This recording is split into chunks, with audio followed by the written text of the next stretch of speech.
Corona महामारी से आज दुनिया भर में दहशत है। आज दुनिया भर के वैज्ञानिक इसकी वैक्सीन बनाने में जुटे हैं। पर मेरी मौत की वजह एक ऐसी बीमारी बनने वाली थी जिसका इलाज इंसानी दिमाग कभी नहीं ढूंढ पाया। अब हम तुमसे डरने नहीं वाले, समझे? अच्छा, तो हमारी बिल्ली हम पर ही पंजा मारेगी? हमने कभी सोचा भी नहीं था हमें तुमसे ऐसे बात करनी पड़ेगी। हेलो हेलो,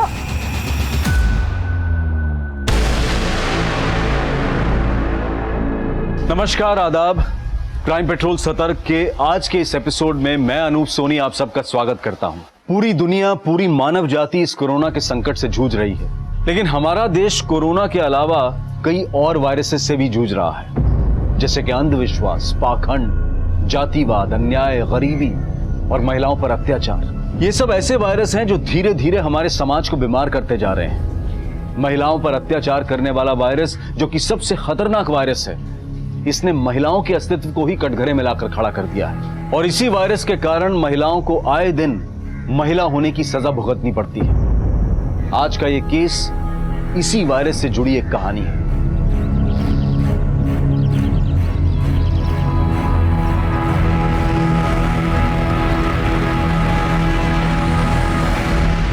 कुसुम, तुम ये चौका चूल्हा छोड़ो बेटा, हम कर लेंगे सब। जाओ तुम। माँ, लॉकडाउन खुलने तक ऑफिस तो जाना नहीं, कुर्सी पे बैठे बैठे देखो कितने मोटे हो गए हम। इसी बहाने घर का थोड़ा चूल्हा चौका, घर की साफ सफाई करेंगे ना तो थोड़ा अनुभव भी ले लेंगे। क्या पता इसी बहाने थोड़ा सा वजन कम हो जाए हमारा। अरे ले लीजिए। अरे कुसुम, तुम्हारा तो पता नहीं, लेकिन ये लॉकडाउन खत्म होते होते तक ना हम घिसी हुई टिकिया बन जाएंगे। कि कोरोना वायरस के चक्कर में 3-3 बार कपड़े बदलते हैं और हमको 2-2 बार कपड़ा धोना पड़ता है। अरे दीदी, आप टेंशन क्यों लेती हो? कोई बात नहीं, आपका भी थोड़ा बहुत अनुभव हम बांट लेंगे। कभी कभी हम भी कपड़ा धो दिया करेंगे, ठीक है? अरे अपने बड़के भैया का अनुभव भी बांट लीजिए। लॉकडाउन से पहले तो काम लगा नहीं, और अब आने वाले समय में रोजगार कितना मारा मारी होने वाला है, तो क्या कीजिएगा महाराज? क्या चमत्कार दिखाएंगे? अरे पापा, हम अपना कुंडली देख रहे हैं, और इंडिया का भी। सितंबर 2020 में इंडिया बूम है, देश चमकेगा और हम भी चमकेंगे, देख लीजिएगा आप।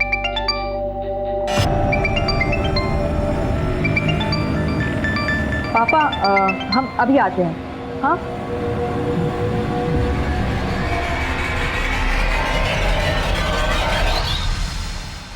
तुम हमको डर के फोन किए हो या हमको डराने को फोन किए हो? डार्लिंग, कैसी बातें कर रही हो? ये मीठी मीठी बातें ना तो करो ही मत हमसे। हम तुमको अपना प्यार जाहिर करने के लिए फोन किए और तुम वायलेंस पर उतर आई हो। तुम पर तो अब भरोसा ही नहीं रहा। अरे क्यों बात का बतंगड़ बना रही हो? नहीं था टाइम, इसलिए नहीं किए कॉल। अच्छा, हमारी बात सुनो। हाँ मुस्कान, हम ना तुम्हें अभी ईमेल भेज देंगे, ठीक है? Okay, bye.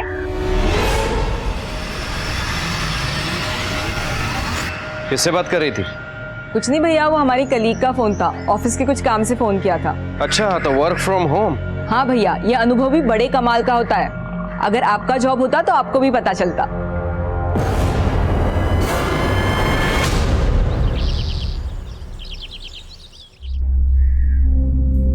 कुसुम, अरे तुम्हारा वर्क फ्रॉम होम चल रहा है ना, तो कहाँ जाने की तैयारी में हो? मम्मी, वर्क फ्रॉम होम तुम्हारा तभी होगा ना जब हमारा लैपटॉप चार्ज होगा, और हमारा चार्जर खराब हो चुका है। यही पास में मारूफगंज में हमारी एक सहेली रहती है, हम तुरंत उससे चार्जर लेकर आ जाएंगे। अच्छा, तो ध्यान से जाना और जल्दी काम खत्म करके सीधे घर आना। जी मम्मी, तुरंत आ जाएंगे। हाँ।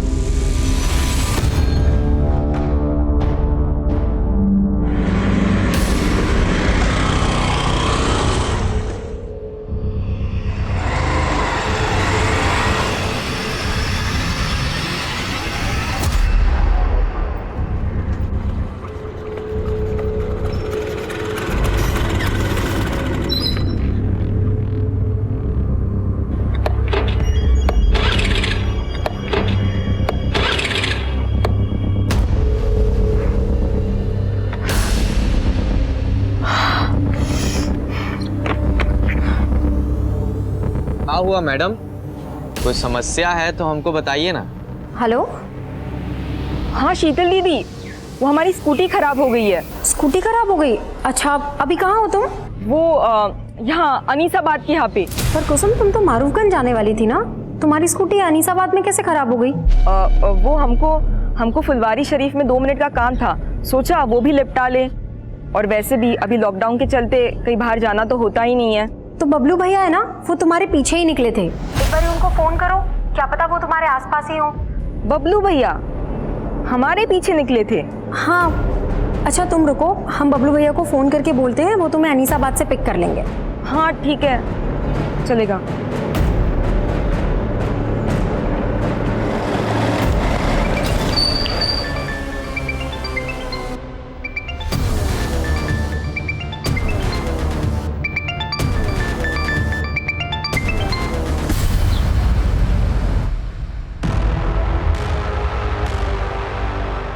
इतना देर हो गया, अंधेरा होने जा रहा है। ना कुसुम का फोन लग रहा है, ना बबलू का फोन लग रहा है।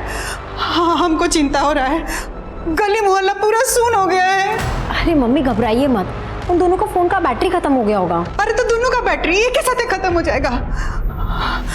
हाँ, हमको कुछ ठीक नहीं लग रहा है। हमारा मन घबरा रहा, हमारा दोनों बच्चा ठीक है कि नहीं। अब इस लॉकडाउन में साधन भी नहीं है, कैसे खोजने जाए उनको? शंकर का बेटा मंटू, उसके पास बाइक है ना? हाँ। तुम अपनी मम्मी का ख्याल रखो, ठीक है? और अगर वो वापस आ जाए तो हमको फोन करना। जी पापा।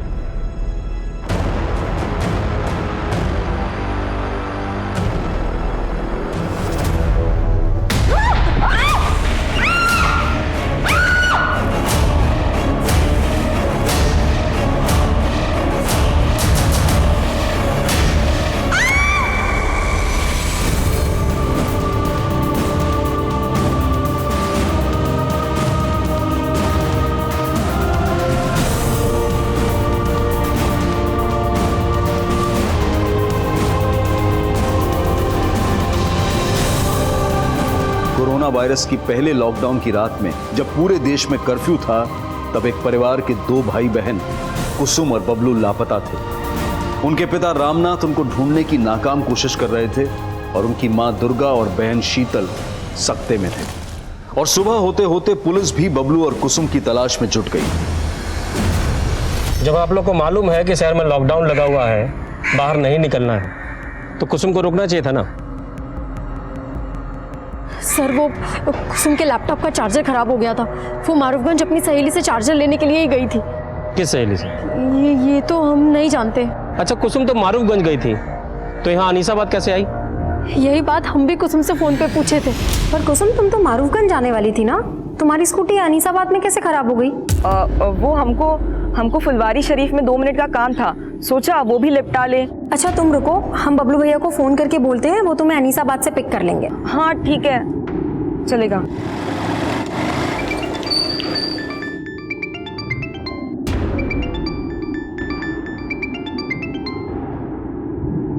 हेलो, अरे क्या आफत है शीतल, काहे फोन कर रही हो? भैया वो कुसुम का स्कूटी है ना, अनीसाबाद में खराब हो गया है, आप उसको पिक कर लेंगे? तो यहाँ बबलू अनीसाबाद में कुसुम से मिला था? सर हमको नहीं मालूम, हमने जब दोबारा फोन किया तो दोनों का फोन स्विच ऑफ आ रहा था। कुसुम फुलवारी शरीफ किससे मिलने गई थी? ये तो वो नहीं बताई थी हमको। कहीं ऐसा तो नहीं कि कुसुम आप लोगों से सच छुपा रही हो सकता है कुसुम का किसी लड़के के साथ अफेयर चल रहा हो। ये क्या बोल रहे हैं साहब, हमारी कुसुम ऐसी नहीं है। सर वहाँ पे एक फीमेल का सैंडल मिला है, उस पे खून के धब्बे भी हैं। हाँ? आइए सर, ये देखिए।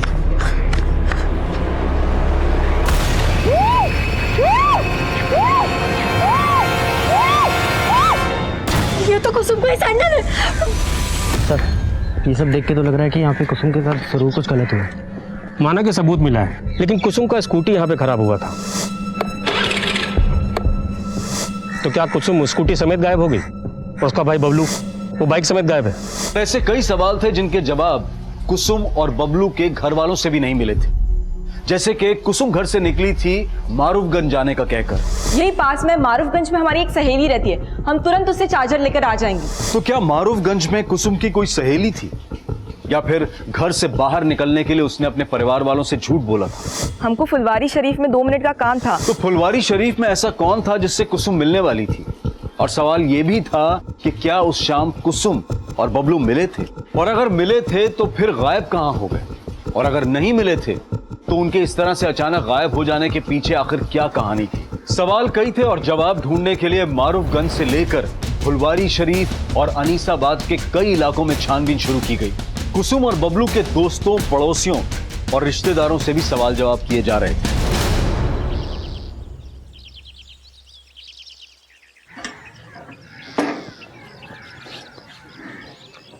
मैं कमिंग सर। सर ये हमारे थाने के ऑफिसर और कांस्टेबल का fitness report. All good? Yes sir. Great. अच्छा, तुम जो भाई बहन के मिसिंग केस को इन्वेस्टिगेट कर रहे हो, उसकी क्या अपडेट है? सर हमारी टीम इन्वेस्टिगेशन कर रही है। हमारे हिसाब से भाई में ही कुछ गड़बड़ है सर। तुम्हें एडिशनल टीम की जरूरत तो नहीं? नहीं सर।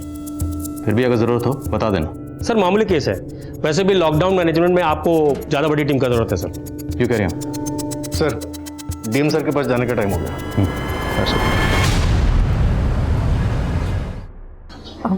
सर माना कि बबलू भैया काफ़ी गुस्सैल हैं, लेकिन वो हमको और कुसुम को लेके काफ़ी प्रोटेक्टिव भी हैं। यानी बहनें कहाँ जा रही हैं, किससे मिल रही हैं, इससे पर नज़र रखते थे। सही कहे ना?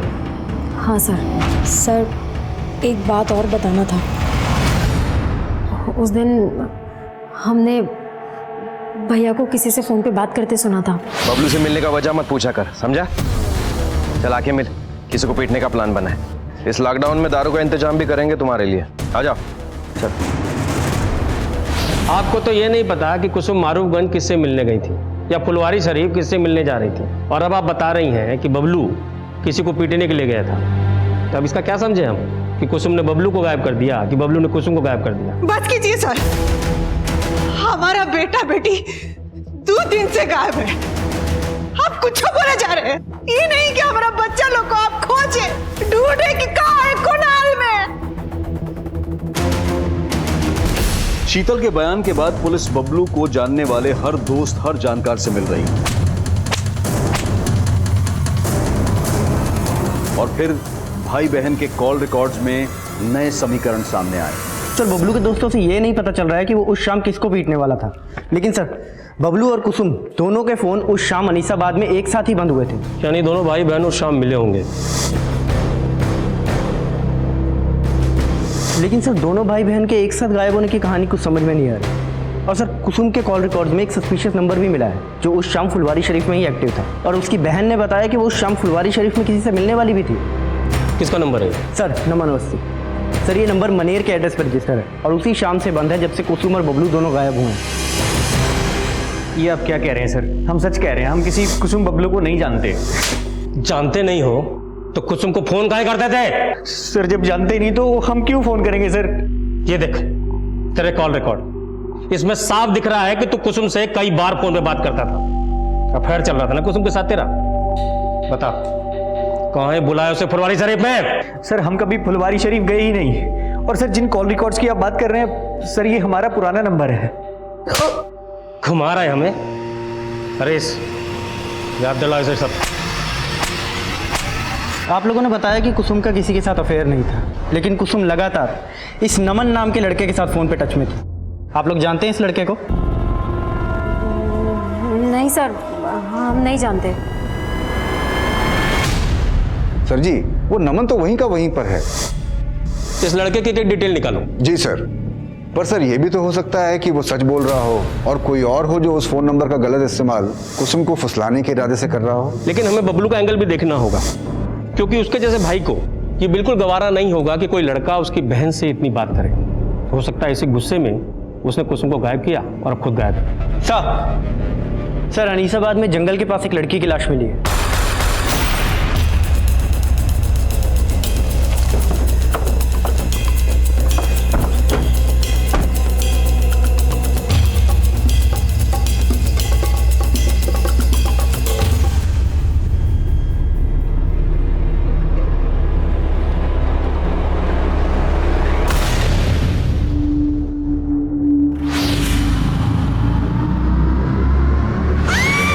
सर बहुत ही ब्रूटल मर्डर है। हो सकता है कि लड़की के साथ रेप। स्कूटी मिली? नहीं सर। और सर बबलू का भी कुछ पता नहीं चल रहा। सर हो सकता है कि बबलू इसी को मार के भाग गया हो। कुसुम के घर वालों को स्नैक के लिए बुलाओ। सर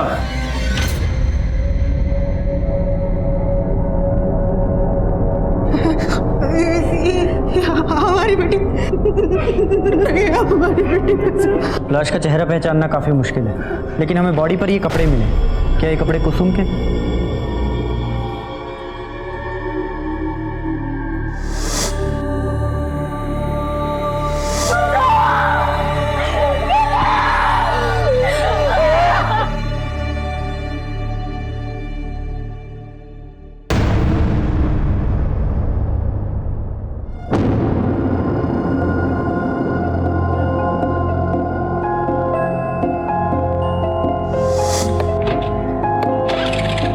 क्या हुआ मैडम? कोई समस्या है तो हमको बताइए ना। Yes brother Alok, what happened? अरे अभी हम न्यूज में पढ़े हैं, उसका फोटो भी देखें, वही स्कूटी वाली लड़की का मर्डर हुआ है। इका ट्रेजिक हो गया। अब तुम रुको, हम अभी चिंटू को कॉन्फ्रेंस पर लेते हैं। 1 मिनट रुको। कहा उस स्कूटी वाली लड़की का मर्डर हो गया? अबे कौन मारा बे उसको? भाई हमरे तो रोंगटे खड़े हो गए बात को सुनकर। मानो कल की बात है जब हम उसे देखे थे सामने। अब भूल जाओ भाई। अगर हम गलती से भी किसी को कह दिए कि हम उस लड़की को देखे थे तो हमारा शनि मंगल सब खराब हो जाएगा। क्या समझे? सही बोले आलोक, कहीं ऐसा ना हो जाए पुलिस हम ही पर इल्जाम डाल दे। सर हम लोगों को तो लग रहा था कि कुसुम का रेप हुआ होगा, लेकिन सर पोस्टमार्टम रिपोर्ट ने तो कहानी बदल के रख दी। क्रिमिनल बहुत शातिर है हरीश, वो दिखाना चाह रहा है कि जैसे रेप हुआ, लेकिन रिपोर्ट से साफ है कि ये मर्डर केस है और फिलहाल गुनाहगार सिर्फ बबलू नजर आ रहा है। वो जानबूझ करके ऐसा क्राइम सीन रच के भागा है कि लगे बहन का रेप। भाई नहीं सर, ये कहानी कुछ और ही है। अरे कुछ और का छोड़िए दिनेश जी, आपके रिटायरमेंट को 4 दिन ही बचा है। 4 दिन में पकड़ डालिए क्रिमिनल को और जाने से पहले लूट लीजिए वाहवाही। जिस पोस्टमार्टम रिपोर्ट के आधार पर पुलिस अपना अगला कदम उठाने वाली थी, अब उसी पोस्टमार्टम रिपोर्ट पर सवाल उठा दिए गए थे। कुसुम के घर वालों ने पुलिस स्टेशन के सामने प्रदर्शन करना शुरू कर दिया था।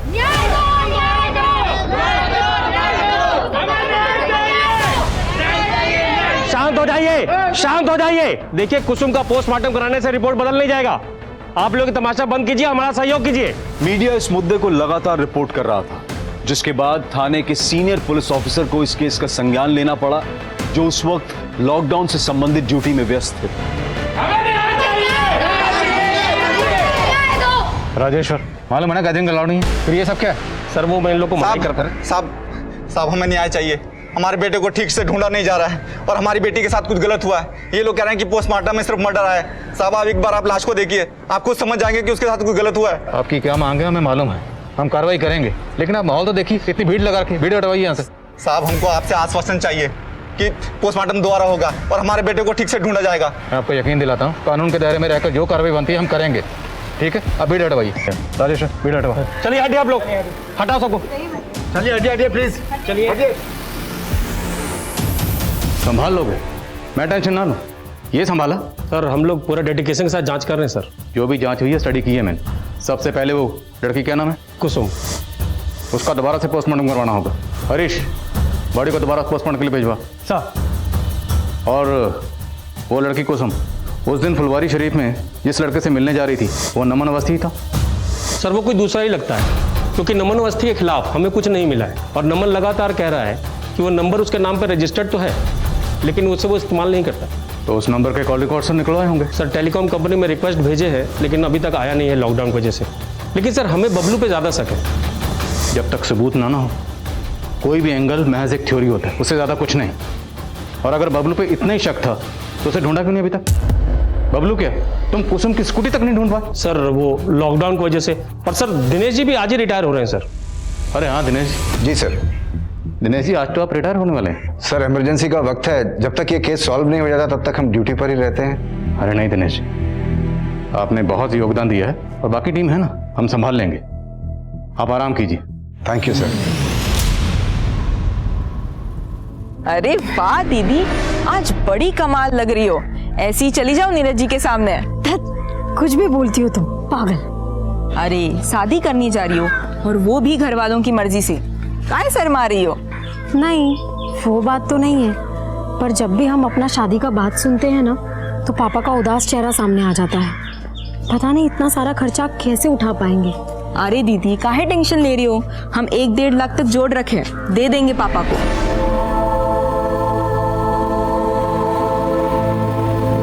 कुसुम की सेकंड पोस्टमार्टम रिपोर्ट आ गई है। ये रिपोर्ट पहली रिपोर्ट से काफी अलग है सर। इस रिपोर्ट के मुताबिक कुसुम का ब्रूटल गैंगरेप हुआ था। लड़की को पैर के नाखून से लेके सर तक गिद्धों की तरह नोचा गया। लड़की के मुंह में लकड़ी के टुकड़े मिले। उसके मुंह में किसी लकड़ी को ठूस कर उसके वोकल कॉर्ड को डैमेज किया गया, प्राइवेट पार्ट्स को डैमेज किया गया, और वह हैवान यही नहीं रुके, उसके सर पर किसी भारी पत्थर से वार किया गया जिससे उसकी मौत हुई। मौत का वक्त तकरीबन 7 बजे और 2:30 बजे के करीब कुसुम ने अपनी बहन शीतल को फोन करके बताया था कि उसकी स्कूटी खराब हो गई है। हाँ शीतल दीदी, वो हमारी स्कूटी खराब हो गई है। मतलब लड़की ने तकरीबन 5 घंटे टॉर्चर सहा। सर कुसुम के नाखूनों में रेपिस्ट के स्किन के ट्रेसेस मिले और भी चौंकाने वाले पॉइंट्स हैं सर इस रिपोर्ट में। सर कुसुम 1 मंथ प्रेग्नेंट थी, लेकिन उसके बॉयफ्रेंड का कोई नामो निशान नहीं, और हमें तो ये भी नहीं पता कि उसका भाई बबलू कहाँ गायब है। और सबसे हैरानी की बात यह है कि पहली पोस्टमार्टम रिपोर्ट में यह सब मेंशन क्यों नहीं था। इस एरर की इंक्वायरी करनी होगी। सर इस एरर के पीछे कौन है, मुझे इसका हिंट मिला है। सब इंस्पेक्टर राजेश्वर को सस्पेंड कर दिया गया। नई पोस्टमार्टम रिपोर्ट ने इस केस का रुख मोड़ कर रख दिया था। सवाल यह भी था कि क्या बबलू इसमें इन्वॉल्व था और वो अब तक गायब क्यों था। पुलिस ने क्राइम सीन के 1 किलोमीटर के रेडियस में फिर से छानबीन शुरू करवा दी और अब बारी थी कुसुम के माता पिता के सच जानने की। बोलिए, क्या आप लोगों को पता था कि कुसुम प्रेग्नेंट थी? सर हमको तो ये सोच के भी अजीब लग रहा है कि कुसुम प्रेग्नेंट थी। हो सकता है बबलू को भी अजीब लगा, उसे बहुत गुस्सा आया होगा जब उसे यह पता चला होगा कि उसकी बहन प्रेग्नेंट है। बबलू कहाँ है? बस कीजिए सर, बस कीजिए। हमने अपनी बेटी खोई है, उसके भाई के लिए परेशान है, और आप कुछ बोले जा रहे हैं। हाँ मोइन। सर बबलू मिल गया है, लेकिन वो जिंदा नहीं है, उसका भी मर्डर हो गया।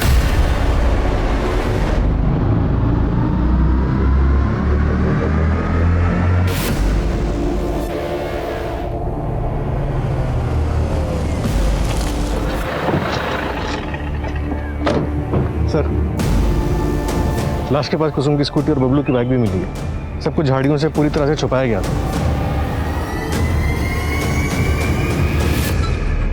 कुसुम की स्कूटी इस एरिया में खराब हुई थी, मतलब बबलू कुसुम को ढूंढता हुआ यहाँ तक आया था और कुसुम की लाश यहाँ से 1 किलोमीटर दूर वहां मिली। तो पहले बबलू को यहाँ मारा गया होगा और उसके बाद कुसुम को किडनैप किया गया होगा। तो क्रिमिनल्स ने बबलू की लाश को यहाँ पे डंप किया। शायद उनका मकसद कुसुम का सस्पेक्ट बबलू को बनाना रहा हो। स्कूटी, बाइक, बबलू सब कुछ यहीं था। राजेश्वर ने अगर ठीक से छानबीन करवाई होती ना तो एक केस इतना ना उलझता। सर शीतल ने अपनी स्टेटमेंट में कहा था कि बबलू का किसी से झगड़ा हुआ था और वो अपने दोस्तों के साथ किसी को पीटने का प्लान भी बना रहा था। चल आके मिल, किसी को पीटने का प्लान बना है। हो सकता है कि सब कुछ बबलू के किसी दुश्मन का किया धरा हो सकता है ये कुसुम और बबलू के पूरे परिवार का दुश्मन हो, या ये वो भी हो सकता है जिसने कुसुम को प्रेग्नेंट किया। जो भी है, हमें हर एंगल पर नए सिरे से काम करना होगा बिना वक्त गवाए। बड़े को पोस्टमार्टम के लिए भिजवा। Right sir.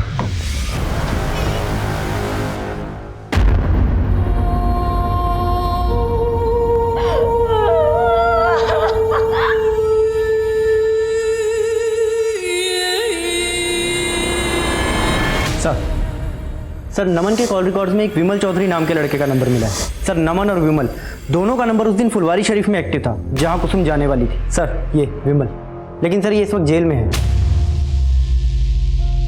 जेल में? जी सर, इसने लॉकडाउन प्रोटोकॉल का उल्लंघन किया था। जब पुलिस वालों ने इससे पूछताछ की तो ये उनसे बहस करने लगा। पुलिस वालों ने इसे जेल में डाल दिया। तो थोड़ी बहस हम भी करते हैं इसके साथ।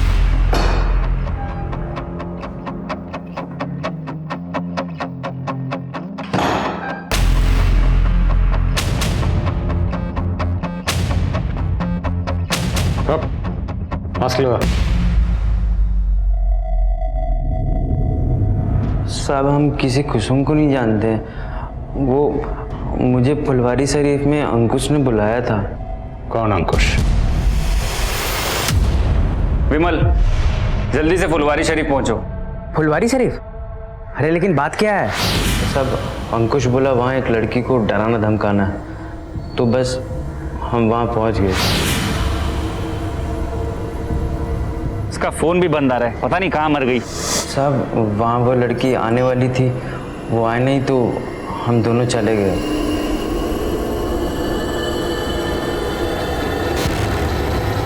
यही थी वो लड़की? हमें तो ये नहीं मालूम कि ये वो लड़की थी या नहीं, ध्यान से देख। क्योंकि हमने देखा नहीं था साहब।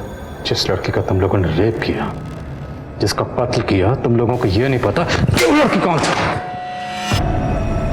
अब झूठ नहीं बोल रहा हूँ मैं साहब, हमको नहीं मालूम कि लड़की का खून किसने किया।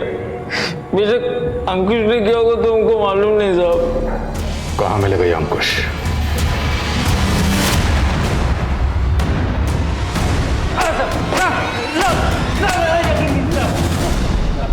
साहब हमने कुसुम के साथ कुछ नहीं किया, हम तो प्यार करते थे कुसुम से। प्यार करते थे, फिर उसे फुलवारी शरीफ में धमकाने के लिए क्यों बुलाया? फेमल, सब कुछ भग चुका है। तो ज्यादा स्मार्ट बनने की कोशिश मत करना। वो फुलवारी शरीफ नहीं पहुंची तो तू अनीसाबाद पहुंच गया। वहां पहुंचकर तूने इसके भाई बबलू को मारा, कुसुम के साथ गैंग रेप किया, फिर उसका मर्डर किया। अब बोल, और कौन कौन शामिल था इसमें?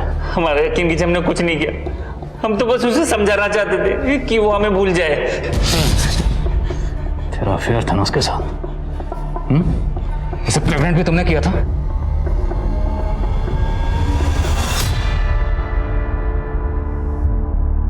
लेकिन हमने सोचा नहीं था कि कुसुम प्रेग्नेंट हो जाएगी। अंकुश, एक प्रॉब्लम हो गई है, हम प्रेग्नेंट हो गए हैं। सर बहुत बुरा फंसे थे हम। हमारे घर वालों ने हमारा रिश्ता रिया के साथ तय कर दिया।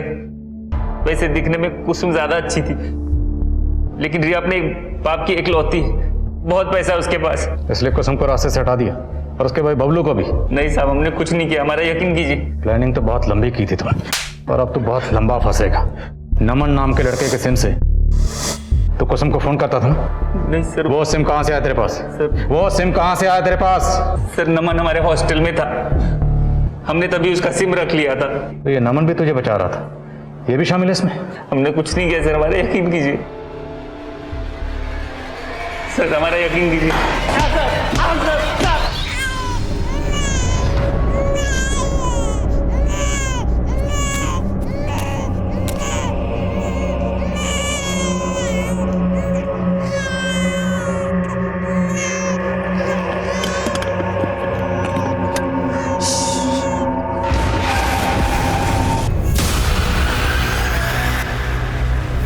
What happened? आप रो क्यों रहे हो? हमारा बच्चा बहुत बीमार है, हम अपने गांव आसनसोल जा रहे हैं मालिक। अरे बाप रे, इतनी दूर और वो भी पैदल? देखा, इस महामारी ने सबका हालत खराब कर दिया। अरे तुम डरो मत, हम गरीबों को खाना पीना बांट रहे हैं। तुम बैठो, तुम्हारे बच्चे को अच्छे डॉक्टर को दिखा देते हैं, बैठो। अरे नहीं नहीं, आप कहीं तकलीफ उठाइएगा, हम चले जाएंगे। अरे इसमें तकलीफ काहे का? दीजिए दीजिए बच्चे को, हमें दीजिए। अरे दीजिए, आप दीजिए, थोड़ा पुण्य हमें भी कमाने दीजिए ना। दीजिए, अरे दीजिए। आप आइए आइए, चलिए बैठिए, बैठिए गाड़ी में, बैठिए। बैठो बैठो। अरे बैठो बैठो बैठो, आप गाड़ी के अंदर बैठो। अरे हमारे बच्चों को दीजिए, छोड़िए। चिंटू गाड़ी चला रहे। बच्चा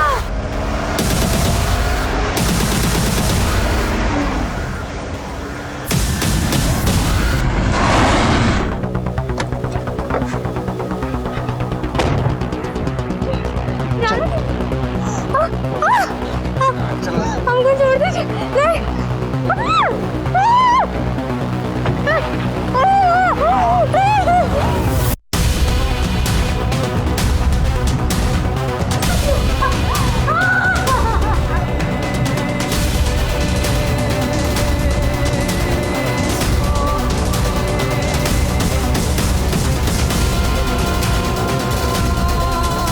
हमको जाने दीजिए, हमारा बच्चा छोड़ दीजिए।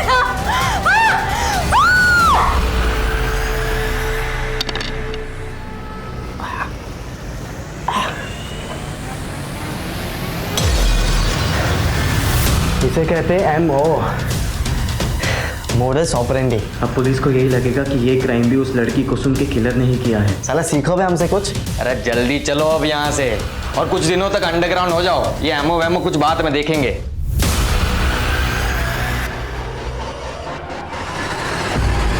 सर अंकुश को बहुत तोड़ा, नमन और विमल दोनों को दोबारा से रिमांड के लिए। लेकिन सर कोई कुछ नहीं उगल रहा है। ये अंकुश, नमन और विमल, इन तीनों को डीएनए को कुसुम के नेल्स में जो स्किन ट्रेसेस मिले थे उनसे मैच करो। सर हेलो,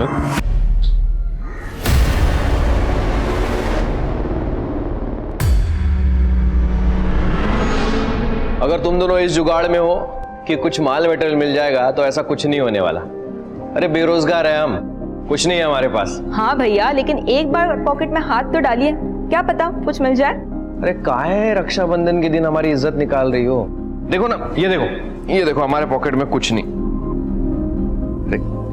ये कहां से आ गया? हाँ? भैया ये पक्का कुसुम ने रखे होंगे। हाँ भैया, लेकिन आपसे वापस लेने के लिए नहीं, ये आप ही के रक्षाबंधन का गिफ्ट है। अरे नहीं, रक्षाबंधन के दिन बहन से गिफ्ट नहीं ले सकता। रख लीजिए ना भैया। और वैसे भी कौन से डॉक्टर ने कहा है कि रक्षाबंधन पे भाई को ही बहन को गिफ्ट देना है? दिल का बुरा नहीं था हमारा बबलू, उसी बेरोजगारी ने उसका जबर कड़वा कर दिया।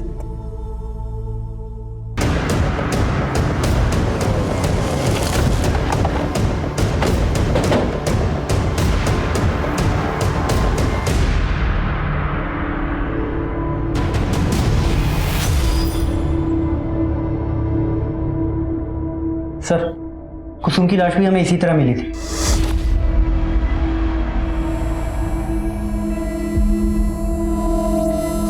ऐसे ही खून से सना हुआ पत्थर और ये लकड़ी का टुकड़ा इस पर लाश के पास है। सर बिल्कुल वैसा ही नजर है। सर हो सकता है कि इसे भी कुसुम के कातिलों ने ही मारा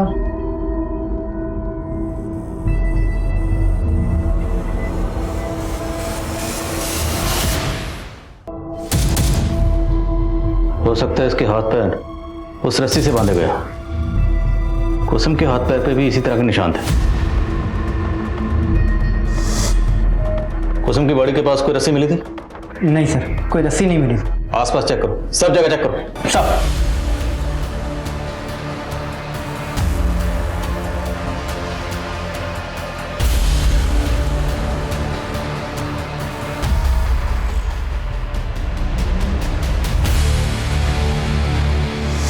दीजिए बच्चे को हमें दीजिए। अरे दीजिए ना, थोड़ा पुण्य हमें भी कमाने दीजिए।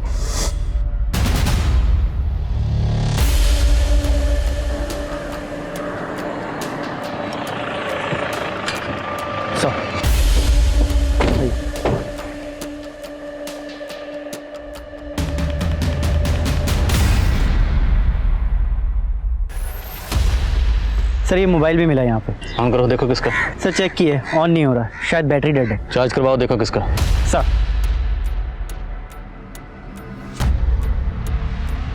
वहीं वहाँ वो औरत की लाश और यहाँ ये छोटा बच्चा, कहीं इन दोनों का आपस में कोई ताल्लुक तो नहीं? I mean, हो सकता है ये बच्चा उसी औरत का हो। उस औरत के साथ कुछ गलत हुआ और छीना झपटी में उसका ये बच्चा यहाँ पे गिर गया और मोबाइल भी गिरा।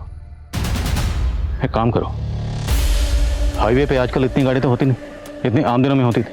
लॉकडाउन चल रहा है, हाईवे पे जितने भी सीसीटीवी हैं सबकी फुटेज चेक करो। Right sir.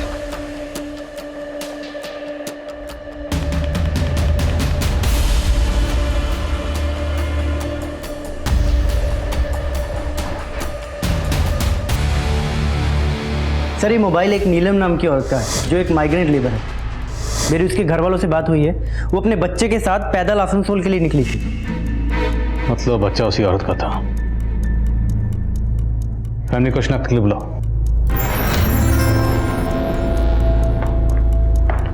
सर मेरी पोस्टमार्टम डॉक्टर से बात हुई, उस लड़की के साथ भी गैंगरेप हुआ था। यानी उस मजदूर औरत नीलम को पहले मारा गया, फिर पत्थर से उसका सर कुचलकर उसका चेहरा बिगाड़ा गया। सर मैंने क्राइम वाले दिन की हाईवे एरिया की सीसीटीवी फुटेज चेक की, वहां एक सिल्वर गाड़ी सस्पिशियस मिली जिसका नंबर प्लेट फेक था। तो शायद इसी गाड़ी से उस औरत को किडनैप किया गया। बैठो बैठो, आप गाड़ी के अंदर बैठो। दीदी, अरे अरे हमारे बच्चों को दीजिए, छोड़िए छोड़िए। ए चिंटू गाड़ी चलाओ बे। अरे हमारे लल्ले को। और सर क्राइम सीन से जो रस्सी मिली थी मैंने उसके बारे में भी पता किया। वैसी रस्सी बैंत के फर्नीचर को बांधने के काम आती है और बैंत के फर्नीचर बनाने का काम दानापुर में होता है। अब अगर हम 2+2 4 करें तो थ्योरी ये बनती है कि सिल्वर कार में उस मजदूर औरत को किडनैप किया गया होगा और किडनैपर्स या मुजरिम जो भी हैं वो दानापुर में फर्नीचर वर्कशॉप से जुड़े हो सकते हैं। और अब अगर हमें इस सिल्वर कार और मुजरिमों को ढूंढना है तो हमें दानापुर में ढूंढना होगा। लेकिन सर लॉकडाउन की वजह से सारे फर्नीचर के कारखाने बंद हैं, वहाँ पे पूछताछ नहीं की जा सकती। एक आइडिया है, काम मुश्किल ज़रूर है पर नामुमकिन नहीं है। Corona virus thermal screening.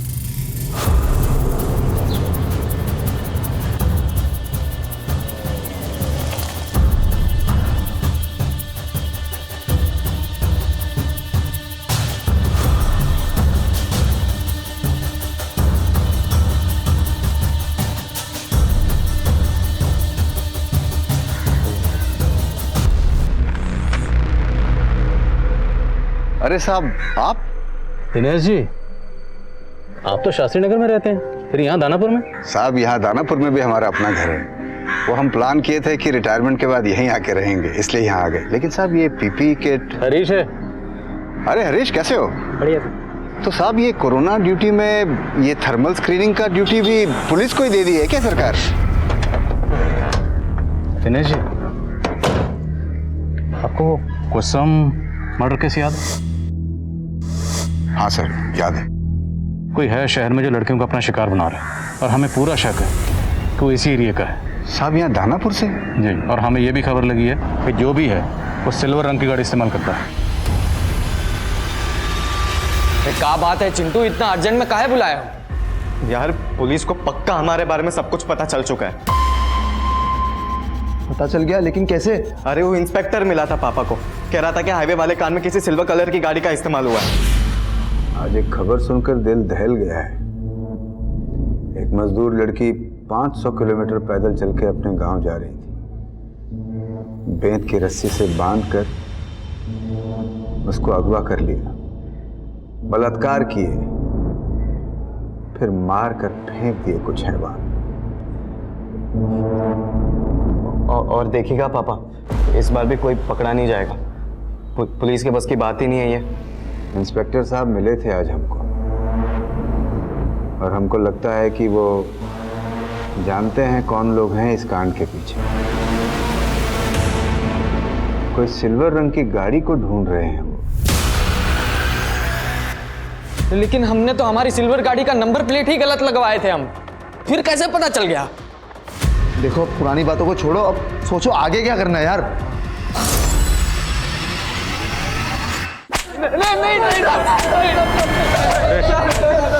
साहब हम मानते हैं कि हमने उस मजदूर औरत का रेप किया और उसे मारे भी, लेकिन साहब हमने कुसुम के साथ कुछ भी नहीं किया। साहब सच कह रहे हैं हम। हाँ साहब, हम उसको नहीं मारे हैं, हम बस उसका रेप किए। सुन रहा हूँ, आगे बोलो। और वो भी रेप करने का कोई प्लान नहीं था, बस वो तो गलती से हो गया सर।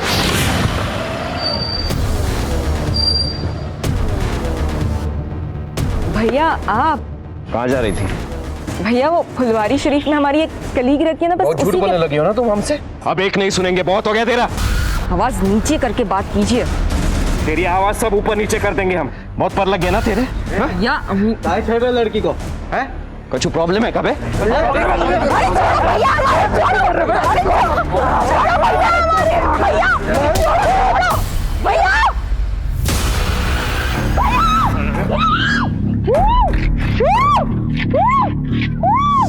साहब उसका भाई मर गया तो हम उस लड़की को कंट्रोल करने के लिए बांध दिए और गाड़ी में डाल दिए साहब, और उस लड़के की लाश को वो स्कूटी और बाइक को वहीं पर ठिकाने लगा दिए थे साहब। हम पहले सोचे कि उस लड़की को भी मार ही देते, लेकिन साहब हमको मजाक करना था तो हम थोड़ा दूर चले गए।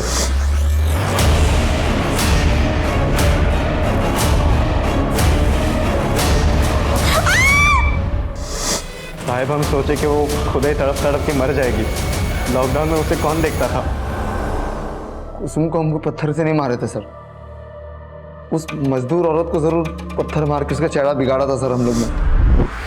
साहब हम ये सोचे थे कि आप लोगों को यही लगेगा कि कुसुम के कातिल ने उसे मारा होगा, लेकिन साहब हम कसम से कह रहे हैं हमने कुसुम के साथ कुछ भी नहीं किया साहब। हमने तो उसको जिंदा छोड़ दिए थे वहीं पर। ये तीनों ये तो कबूल कर रहे हैं कि इन्होंने कुसुम का रेप किया, लेकिन ये मानने को तैयार नहीं है कि इन्होंने कुसुम को मारा भी। सर मेरी दिनेश जी से बात हुई है। उन्होंने बताया कि वारदात वाली शाम उनका बेटा चिंटू शाम को 6 बजे घर पहुंच गया था, जबकि कुसुम का मर्डर 7 बजे के आसपास हुआ है। और सर मैंने कंफर्म किया है कि चिंटू के दोनों दोस्त आलोक और सनी, वो दोनों भी शाम को 7 बजे अपने अपने घर पहुंच गए थे। तो फिर कुसुम को किसने मारा? पापा, मम्मी, खाना।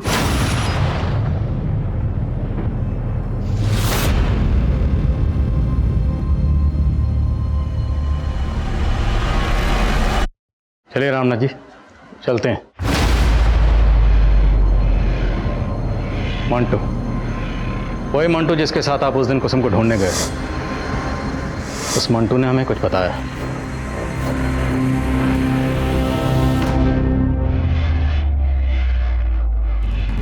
हमारी समझ में कुछ नहीं आ रहा था साहब, जब हमें पता चला कि कुसुम शादी से पहले ही पेट से है।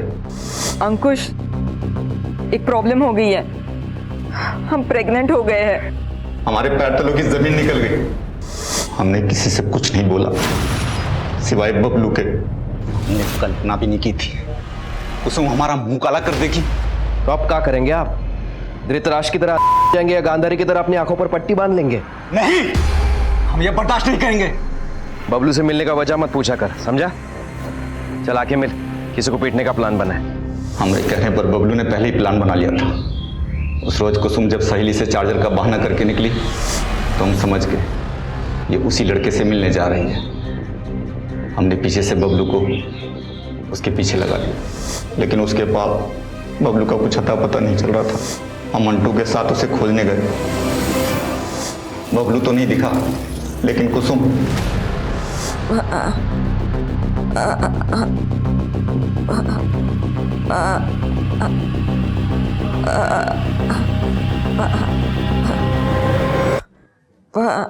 अरे क्या बोलना है तुमको? तुम्हारा छाया भी हमारे खानदान को अशुद्ध कर देगी। नहीं करने देंगे अशुद्ध।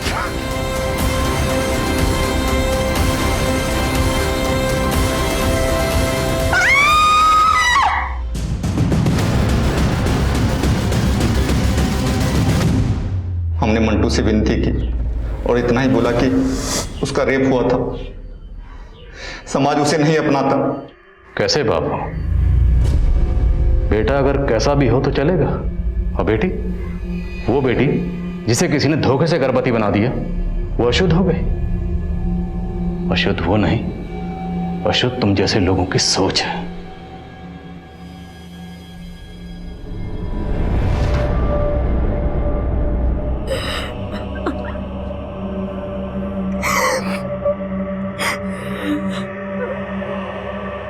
हर इंसान के दो चेहरे होते हैं, एक अच्छा एक बुरा। उस इंसान को कौन से चेहरे ने जकड़ रखा है ये हम नहीं जानते और धोखा खा जाते हैं। इस केस में कुसुम अंकुश को अच्छा समझ रही थी जो बुरा निकला। कुसुम का भाई बबलू और उसका अपना पिता रामनाथ, वो सबके चेहरे से धोखा खा गई। और वो 3 दरिंदे जिन्होंने 2 महिलाओं की जिंदगी बर्बाद की थी, उनके भी 2 चेहरे थे। अपने परिवार की महिलाओं के सामने एक अच्छे इंसान का चेहरा, लेकिन वही चेहरा दूसरी महिलाओं को देखते ही बदल जाता था, हैवान बन जाता था। अब मैं अनूप सोनी आपसे विदा लेता हूं, फिर मुलाकात होगी क्राइम पेट्रोल सतर्क में एक और नए केस के साथ। तब तक अपना और अपने परिवार का ख्याल रखें, सतर्क रहें, सुरक्षित रहें और देखते रहें क्राइम पेट्रोल सतर्क। जय हिंद। नमस्कार, आदाब। क्राइम पेट्रोल सतर्क के आज के इस एपिसोड में मैं अनूप सोनी आप सबका स्वागत करता हूं।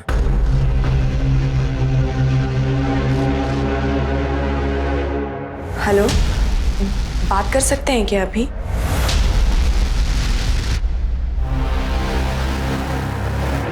अंधेरे में क्यों बैठा है? ऐसी मुझे डर लग रहा है। हम कुछ गलत तो नहीं करने जा रहे ना?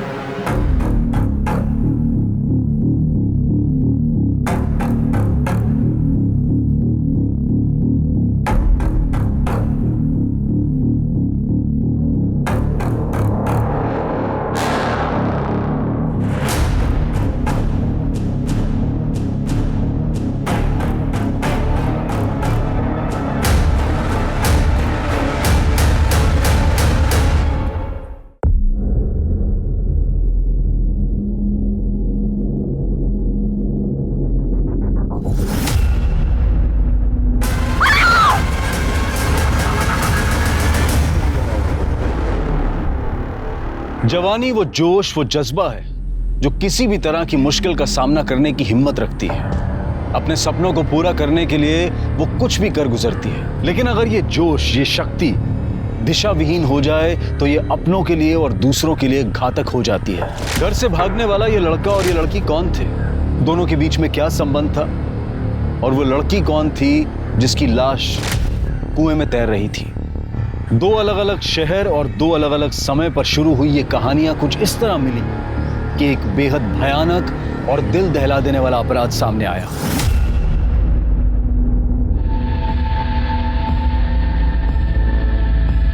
चाय क्या?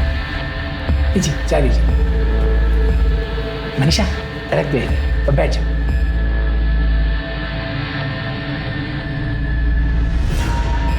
मुझे लड़की पसंद है, मेरी तरफ से शादी डन। बस अब जल्दी से जल्दी एक मुहूर्त निकल लीजिए, शादी कर लीजिए। ठीक है, नक्की। लेकिन बाबा, मुझे शादी से पहले 6 महीने का वक्त चाहिए। मैं अपने पैरों पे खड़े होना चाहती हूँ। मैं ब्यूटी पार्लर का कोर्स करना चाहती हूँ बाबा। क्या बात कर रही है तू? हाँ चुप बाबा, कोई बात नहीं, तुमको जो करना है वो करने दीजिए। हम 3 महीने बाद शादी कर लेंगे, ठीक है?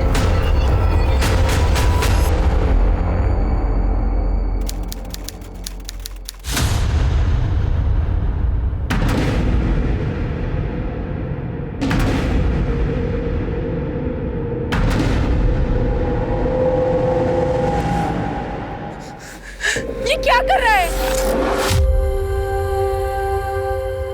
तू कूदना चाहता है यहाँ से? मुझे पता है तूने एक बार भी नहीं सोचा होगा कि तेरे जाने के बाद हमारा क्या होगा। जान देना चाहता है ना? जा जा कूद। बहुत कुछ है जिंदगी में करने के लिए। तो मेरी कसम खा कि आज के बाद ऐसा कुछ नहीं करेगा।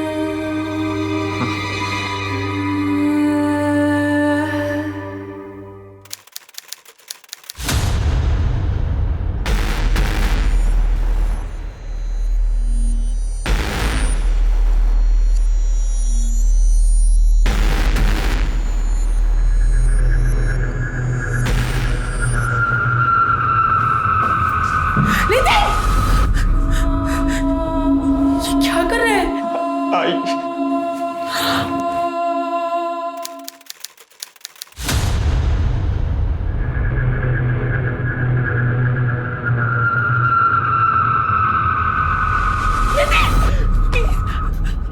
तुझे कितने बार समझाया, तू समझता क्यों नहीं? मरना चाहता तो मार जा। मैं 2 बोतल और लाके देती हूँ, मार दे हमें जीते जी। प्रेमिला शांत हो जाओ। प्रेमिला ए बेटा, ए कसम खा कि आज के बाद ऐसा कुछ नहीं करेगा। ए नितिन, भूल जा जो हुआ उसे भूल जा। तेरी आई बाबा तेरे साथ है हमेशा। मुझे डर लग रहा है। हम कुछ गलत तो नहीं करने जा रहे ना?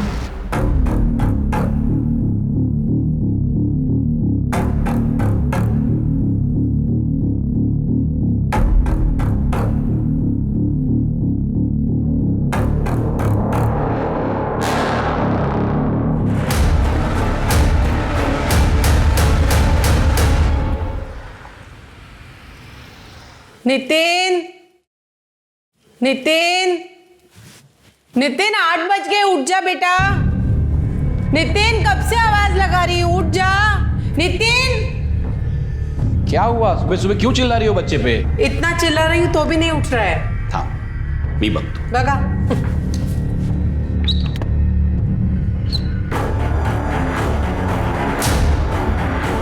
अरे ये क्या हो गया?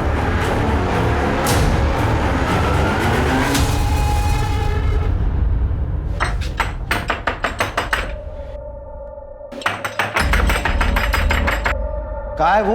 हाँ है कहाँ वो? बेटा इस वक्त बैठो। ये सब छोड़ो और मुझे बताओ कि कहाँ है वो? अरे बैठो तो सही, बताता हूँ। अगर वो अगली बार मुझे यहाँ नहीं मिली ना तो मैं ये सगाई तोड़ दूंगा, और बाद में बोलना नहीं कि मैंने आपको बताया नहीं था। सुनो बेटा, मेरी बात तो सुनो, सुनो मेरी बात। अभी तो चला गया, अगली बार आया तो क्या जवाब देंगे? ये सब ना तेरी वजह से हुआ है। अगली बार आएगा ना तो तू जवाब देना उसको।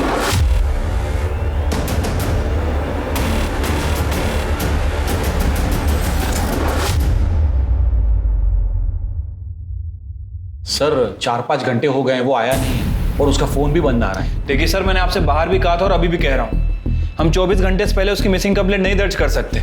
आप समझने की कोशिश क्यों नहीं कर रहे हैं? सर भगा ना सर। शिरके जो बोल रहा है वो ठीक बोल रहा है। देखिए 24 घंटे तक हम कुछ नहीं कर सकते, ऐसा लॉ है। एक काम कीजिए, आप घर पे जाइए। 22 साल का लड़का है, किसी दोस्तों के साथ पार्टी करने गया होगा या गर्लफ्रेंड के साथ घूमने गया होगा, आ जाएगा, जाइए। नहीं नहीं सर, हम जानते हैं ऐसा कुछ भी नहीं हुआ होगा। तो इस बात का है कि पिछले हफ्ते वो नीट के एग्जाम में फेल हो गया था, तब से दुखी रहने लगा था। हमेशा मरने की बात करता था। बात क्या करता था, वो तो 3-3 बार अलग अलग तरीकों से कोशिश कर चुका था।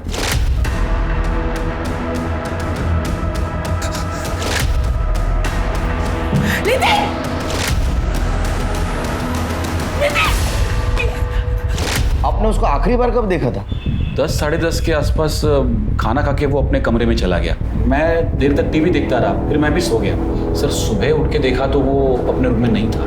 मतलब सुसाइडल टेंडेंसी उसकी। इस बेस पे हम लोग कार्रवाई शुरू कर सकते हैं। एक काम कीजिए, उसके फोटोग्राफ, उसके सारे डिटेल्स, उसके दोस्तों के डिटेल्स, नंबर नोट करवा दीजिए। हम लोग कार्रवाई शुरू कर देंगे।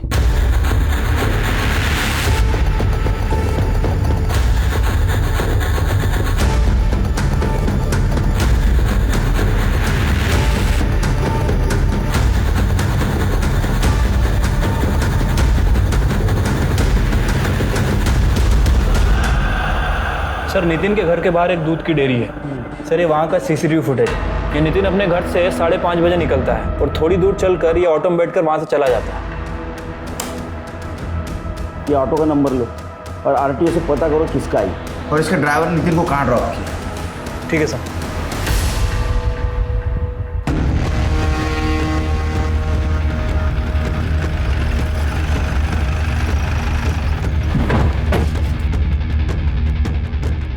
सर यही वो जगह है। ऑटो वाले ने बताया था कि उसने नितिन को यहीं ड्रॉप किया था, ये बावड़ी के आसपास।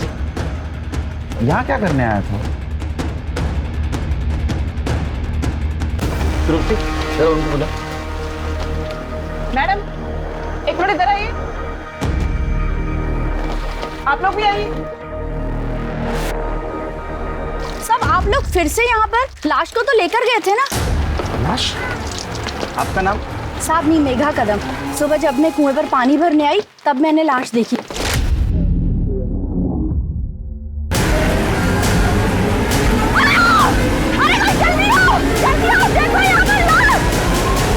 और मैंने ही फोन किया था खड़की पुलिस चौकी पर।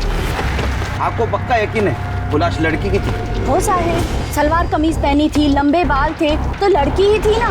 वो पुलिस चौकी वाले ले गए लाश को। आप जानती थी उस लड़की को? मैं नहीं जानती, और वो यहाँ की नहीं लग रही थी। सर ये एरिया से कोई लड़की भी गायब नहीं है। जब लाश को कुएं में से निकाला पूरी तरह से सड़ चुकी थी, बहुत बास आ रही थी साहब। उसका चेहरा पहचानने लायक नहीं था। इसका मतलब लाश काफी दिनों से कुएं में थी।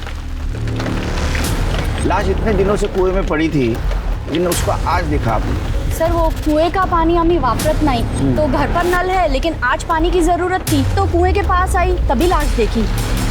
करणे, तुम्ही इकडेच थांबा। आसपास के गाँव वालों के हेल्प से इधर सब सर्च करो। ठीक है।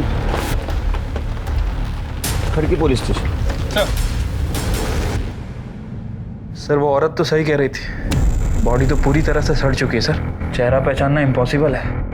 लगता है 4-5 दिन हो चुके हैं। बाकी डिटेल तो पीएम के बाद ही पता चलेगी। सर बॉडी हम लोग पोस्टमार्टम के लिए भेज ही रहे। सर एग्जामिन करते वक्त हमें ये टैटू दिखा। मनीषा,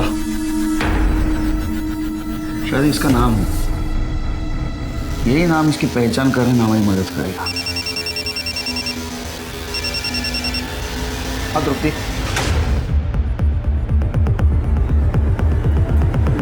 वो ऐसा और एक बॉडी नहीं।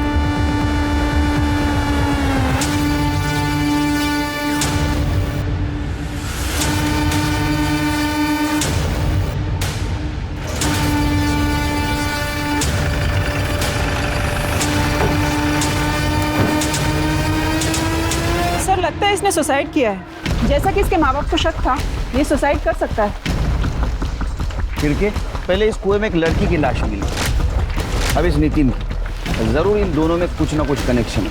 एक काम करो, खड़की पुलिस चौकी को बोलो वो लड़की का केस हमें ट्रांसफर कर दो और उस लड़की का फेस रिकंस्ट्रक्ट करवाओ, पता तो चले वो लड़की कौन थी। बॉडी को पोस्टमार्टम के लिए भेज दो। ठीक है सर।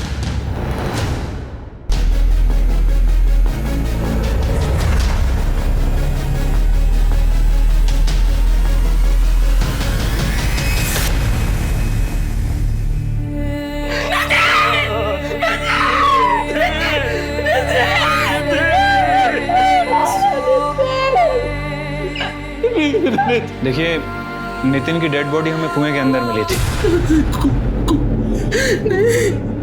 नहीं, ऐसा नहीं हो सकता। मेरे नितिन को पानी से डर लगता था, वो कुएं में कूद कर अपनी जान नहीं दे सकता। सर इसे तो पानी से फोबिया था सर, उस वजह से उसके दोस्त लोग उसे चिढ़ाते भी थे। इनिशियल तो ऐसा लग रहा है कि ये सुसाइड केस है, इसकी मौत पानी में डूबने की वजह से हुई। बाकी डिटेल्स तो इन्वेस्टिगेशन के बाद पता चल जाए। और एक लड़की की लाश उस कुएं में मिली, लगता है इन दोनों का आपस में कुछ ना कुछ कनेक्शन था। क्या आप उस लड़की का फोटो देख के बता सकते हैं क्या नितिन उसको जानता था या आपने उसको कभी देखा था?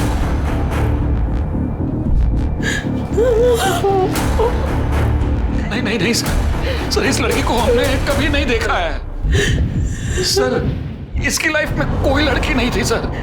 मैं उसका बाप हूँ और साथ में सर इसका बेस्ट फ्रेंड भी था सर। सर ऐसा कुछ होता तो ये मुझे जरूर बताता। सर, जिस लड़की की डेड बॉडी कुएं में मिली थी उसकी पीएम रिपोर्ट आ गई है। सर, रिपोर्ट के मुताबिक उसकी मौत 9 जून को शाम 5 बजे से 7 बजे के बीच में हुई है। मौत गला घोटने की वजह से हुई है।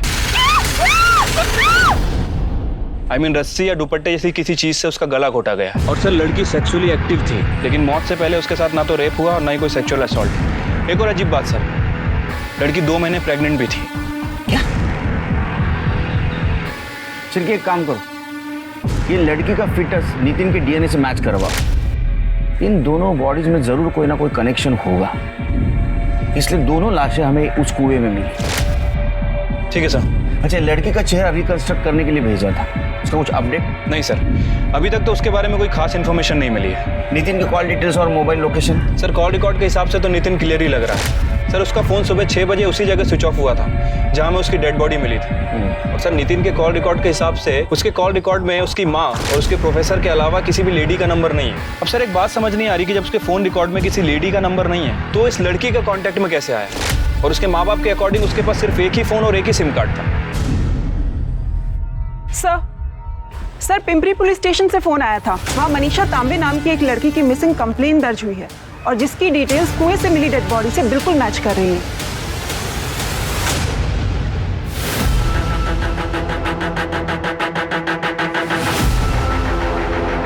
कंप्लेंट किसने लिखवाई? सुदेश आगरकर। उसका कहना है मनीषा उसकी मंगेतर है। सर, इसमें मनीषा का आई बाबा का भी एड्रेस है। ये ना समझा मेरे को, बताओ कहाँ पे? ये तो मार डालोगे सब। बाहुबली, क्या चल रहा है रे? हाँ, किसको मारने की धमकी दे रहे हो? छोड़ा वाला साहब, सब मुझे क्यों पकड़ रहे हैं साहब? मैंने ही मिसिंग का कंप्लेंट लिखवाया। इनको पूछो ना मनीषा कहाँ है वो। उनको पूछने वाला हूँ, तू बोलने के बाद पूछूंगा, ऐसा है क्या? साहब अब मेरे को क्या पूछेंगे साहब? मैं मनीषा का बाप हूँ साहब, फिर भी मेरे को नहीं पता। सच बोल रहा हूँ साहब, पूछो इसको वो कहाँ गई, कहाँ गायब हो गई, कुछ नहीं पता साहब हमको। साहब ये मेरे को। हाँ, क्या बोलो सर? बोल। क्या बोलूँ साहब? अरे जो बोलने वाला था वो बोल। साहब, मैं आपको पूरी कहानी बताता हूँ। 4 महीने पहले मैं मनीषा को देखने आया था। मुझे लड़की पसंद है। मुझे शादी से पहले 6 महीने का वक्त चाहिए। मैं अपने पैरों पे खड़े होना चाहती हूँ। मैं ब्यूटी पार्लर का कोर्स करना चाहती हूँ। बाबा, क्या बात कर रही है तू? हाँ, चुप चुप बाबा, कोई बात नहीं, तुमको जो करना है वो करने दीजिए। हम 3 महीने बाद शादी कर लेंगे, ठीक है? तब तक आपका कोर्स चालू रखो और शादी होने के बाद हम पूरा कोर्स कर लेंगे। इसका मतलब ये शादी पक्की? बिल्कुल। अरे वाह वाह वाह वाह, बताइए बताइए। भक्ता है क्या है? हाँ, मिठा लेके आओ जमाई बापू के लिए, जाओ। पूरे 5 लाख। पूरे 5 लाख है ना? जी हाँ। नमस्ते। एक काम कर ले, चाय बनाने के लिए जा जा। देखो तुम चिंता मत करो, अब शादी जैसा तुम चाहोगे ना वैसे धूमधाम से होगी। और वो साकर बुढ़िया क्या? उसका क्या है? 2 दिन में कर देंगे ना। मैं पंडित जी को बुलाता हूँ। हाँ कर लेंगे कर लेंगे।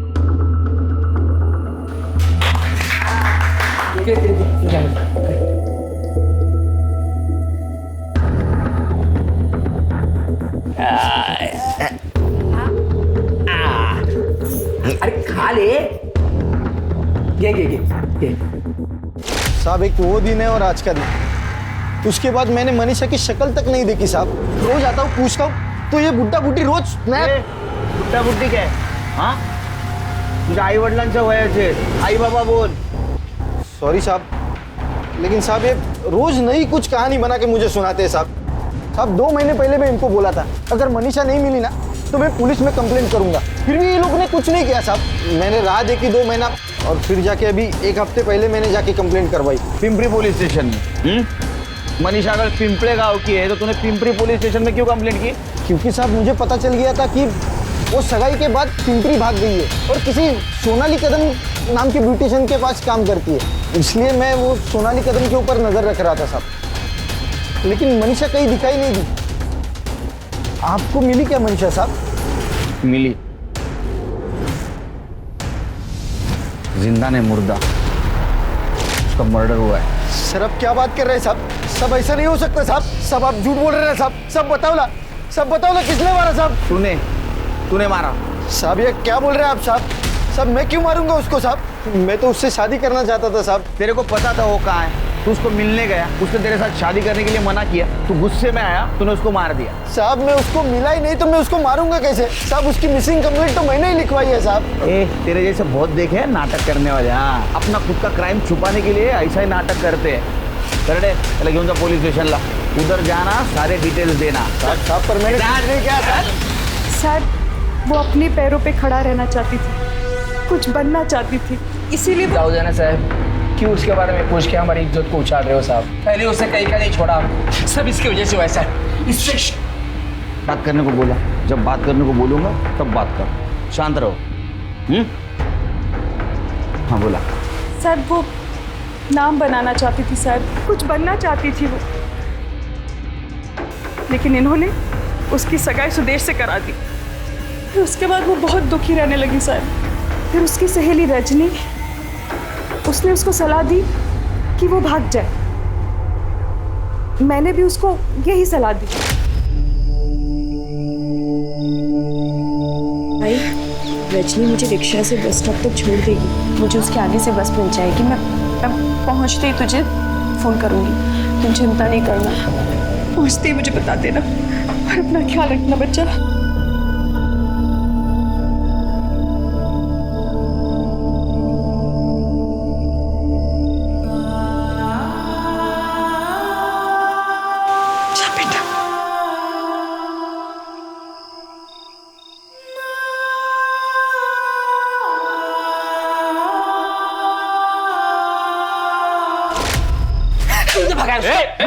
तूने भगाई उसकी?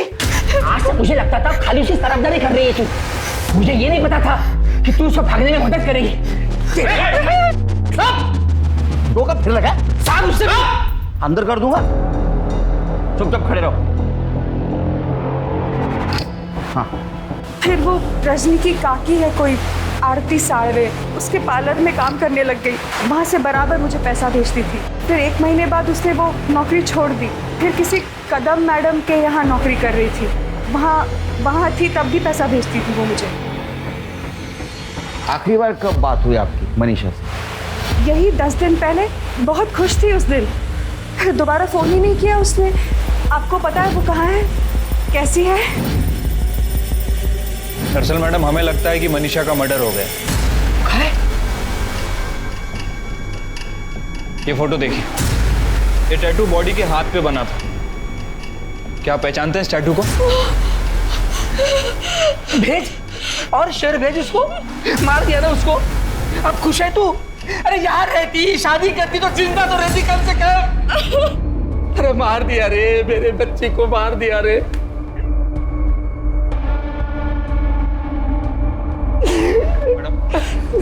ये फोटो देखिए, इसका नाम नितिन नाइक है।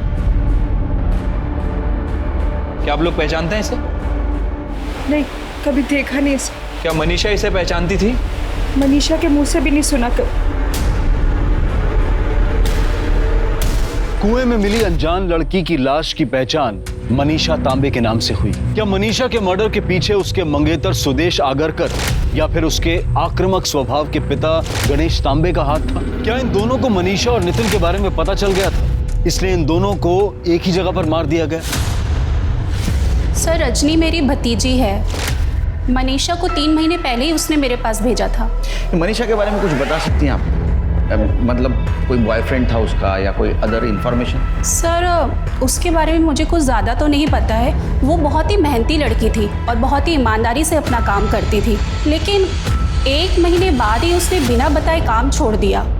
सर, एक बात और, वो देखने में बहुत परेशान लग रही थी, लेकिन कभी उसने परेशानी की वजह नहीं बताई। अब आपके पास तो इतना स्टाफ है, तो किसी के साथ तो उसकी अच्छी दोस्ती हुई होगी जिसको उसने अपने प्रॉब्लम के बारे में बताया होगा। हाँ सर, एक लड़की है छाया राणे, वो उसी के साथ पीजी में रहती थी, शायद उसे कुछ पता हो। सर, मनीषा को घर में पीछे रख के मैंने बहुत बड़ी गलती की। ठीक है सर।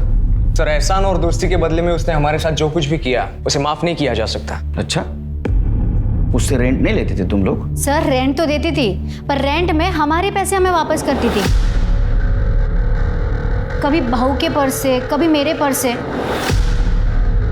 घर में कभी ना कभी पैसे तो गायब होते ही थे। हमें लगता था कि हमसे कहीं खर्च हुआ है, पर एक दिन जब मैं जॉब से वापस आई तो मैंने देखा कि अब वो अलमारी से पैसे चुरा रही थी। सर, रंगे हाथ पकड़ा मैंने उसे, पर एक भी बार माफ़ी नहीं मांगी उसने।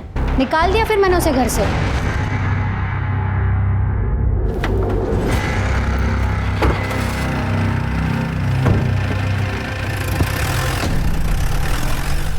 सर, नितिन की पोस्टमार्टम रिपोर्ट के हिसाब से उसकी मौत सुबह 5 बजे से 7 बजे के बीच में हुई है। और सर, मौत कुएं में डूबने की वजह से ही हुई है।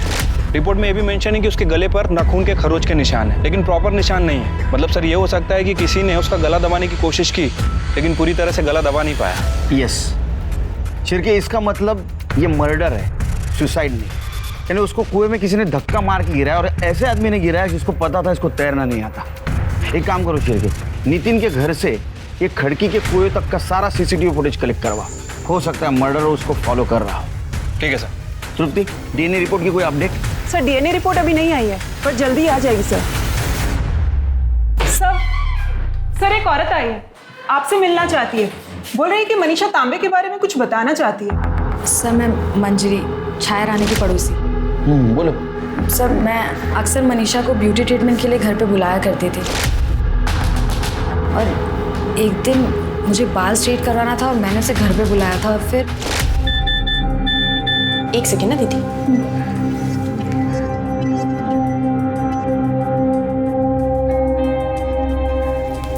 बड़ा शर्मा रही हो, क्या बात है?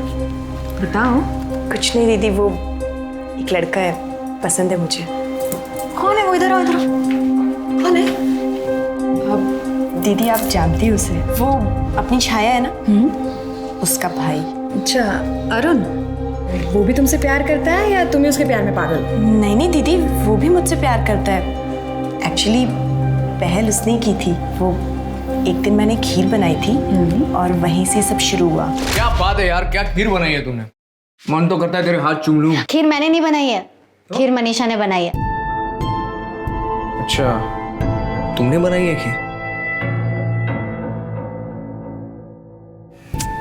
एक भी ऑटो नहीं है आज। हाय। हाय। तुम यहाँ? अच्छा, ऑटो गिरा रही थी? ऑटो नहीं है। तो बैठ जाओ, मैं तुम्हें ड्रॉप कर देता हूँ। अरे सोचो मत, मैं भी वहीं जा रहा हूँ, तुम्हारी पार्लर की तरफ। आओ।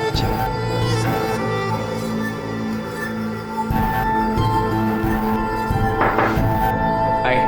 हाय। दरअसल मुझे तुमसे एक जरूरी बात करनी है। बैठो।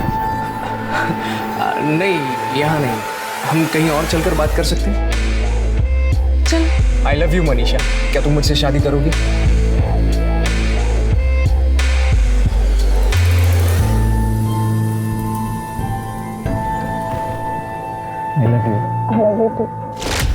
तो बात आई लव यू तक पहुंच चुकी है, आगे भी कुछ हुआ है?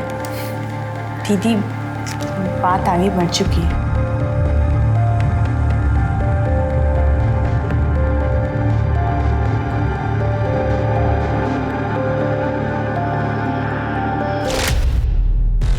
सर मुझे पता था अरुण और छाया आपको ये सच नहीं बताएंगे, और बताते भी कैसे?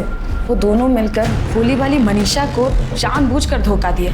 मतलब? सर एक पैसे वाली लड़की के साथ अरुण की ऑलरेडी सगाई हो चुकी थी और मनीषा को इस बारे में कुछ नहीं पता, तो मैंने उसे सब कुछ बता दिया। वो बहुत दुखी हुई और उसने अरुण और छाया से इस बारे में बात की। इतना बड़ा धोखा दिया तुमने मुझे अरुण, वो भी किस लिए? सिर्फ मेरे साथ। छी, शर्म नहीं आई तुम्हें? क्यों नहीं बताया तुमने मुझे कि तुम्हारी एंगेजमेंट हो चुकी है? बताओ क्यों नहीं बोला तुमने मुझे? बोलो। क्या है तू इस पे क्या चिल्ला रही है? और तू खुद मेरे भाई पे डोरे डाल रही थी, समझी ना? और बताने का क्या मतलब है? पूरी दुनिया को पता है इसकी एंगेजमेंट हो गई है और तुझे नहीं पता। चाहे तू कैसे बोल सकती है ऐसे? तुझे लगता है अगर मुझे पता होता मैं इसके आसपास भी भटकती? जा रे तू, बकवास कर रही है। अगर लड़की सामने से इशारा कर रही है तो दुनिया का कौन सा आदमी मना करेगा? हाँ, तुम दोनों ने मिलकर धोखा दिया है मुझे। तुम दोनों ने। हाँ दिया धोखा। क्या कर लेगी? बोलना क्या कर लेगी? इस धोखे ने मनीषा को बुरी तरीके से तोड़ दिया था, पर उसके बावजूद वो अपने बारे में नहीं सोच रही थी। वो अरुण की मंगेतर के बारे में सोच रही थी और उसने उससे जाके सब कुछ बता दिया। वो सब जानकर उसकी मंगेतर ने सगाई तोड़ दी और इस बात पे अरुण को बहुत गुस्सा आया था। निकल बाहर। दफा हो जाए यहाँ से। जिंदगी बर्बाद करके रख दी है तूने मेरी। जब मेरी जिंदगी बर्बाद कर रहे थे तब खुद पे आया इतना गुस्सा? नहीं ना? अब समझ आ रहा होगा जब खुद के साथ ऐसा होता है तो कितना बुरा लगता है। मैं दुआ करूंगी भगवान से तुम्हारी शक्ल ना कभी देखनी ना पड़े। और छाया, ऊपर वाला ना करे तुम्हारे साथ कभी ऐसा हो। जिस दिन होगा ना तब समझ में आएगा कैसा लगता है जब कोई प्यार के नाम पे तुम्हें बेवकूफ बना रहा होता है, तुम्हारा इस्तेमाल कर रहा होता है।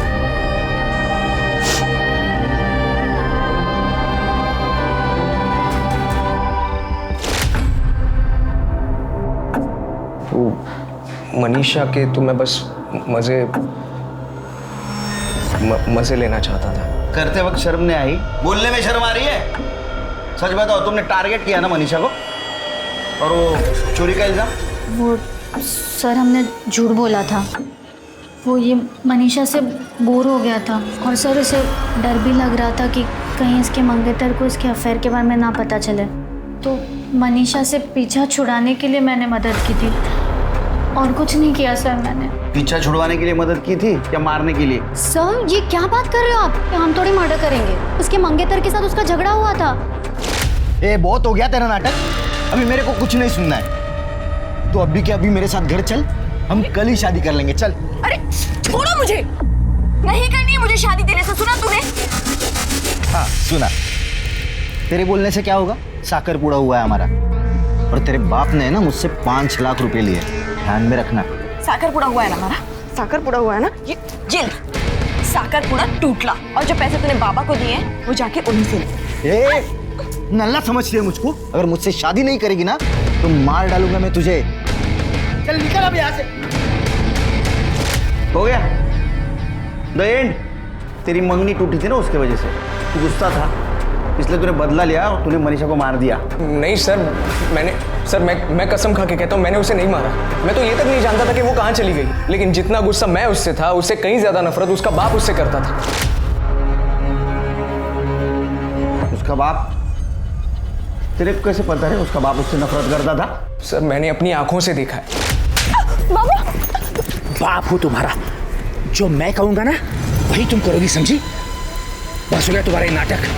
अपने पैरों पे खड़ा होना है, अपने पैरों पे खड़ा होना है। हाँ? ये ऐसे कपड़े पहन के खड़ी रहोगी अपने पैरों पे? तो अभी क्या भी घर चल। वो सुदेश रोज आकर बैठता है, क्या जवाब दूंगा उसको? पापा, वो सुदेश अब भी क्यों घर पे आता है? उसने बताया नहीं आपको? मैंने उसके साथ सगाई तोड़ दी है, और जो पैसे आपने लिए वो तो आपको वापस करने पड़ेंगे ना। क्या बोली तू? सगाई तोड़ दी तूने? अभी क्या भी घर चल। तेरे को ना मार डालूंगा मैं, मार डालूंगा तेरे को मैं। मारना तो मार दो, मर जाऊंगी इस नरक में, वापस नहीं जाऊंगी। आपने और सुदेश ने अगर मेरे साथ जबरदस्ती की ना तो मैं पुलिस स्टेशन जाके आप दोनों को अंदर करवा दूंगी। आपको जेल भेजेगी? आपको जेल भेजेगी? बाबा छोड़ो, नहीं जाऊंगी बाबा, नहीं जाऊंगी। मनीषा, तुझे कहानी बता रहा है ना, ये सच है या झूठ? हम पता करके रहेंगे, समझा? चिरके सर, इसका डीएनए मनीषा के फिटनेस से मैच करवा। शहर छोड़ के जाने का नहीं जब तक केस चल रहा है। हाँ?